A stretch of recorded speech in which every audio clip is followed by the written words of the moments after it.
Hello everyone, welcome back to Sporaria YouTube channel.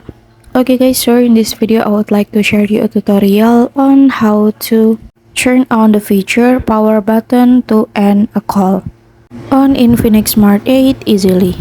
Okay guys, so now you can end the call by pressing power button on your phone, and how to do that is quite easy and I will show you how.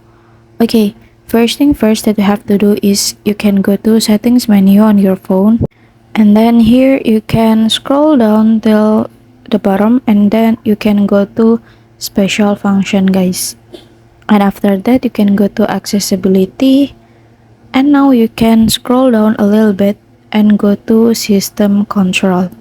So yeah, you can click for it, and then you can activate power button to end a call. So if you're done, now let's give it a try. I will call someone.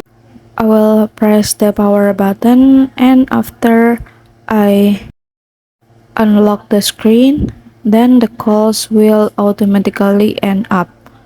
So yeah, here's the tutorial on how to turn on the feature power button to end call on Infinix Smart 8, and thank you so much for watching guys.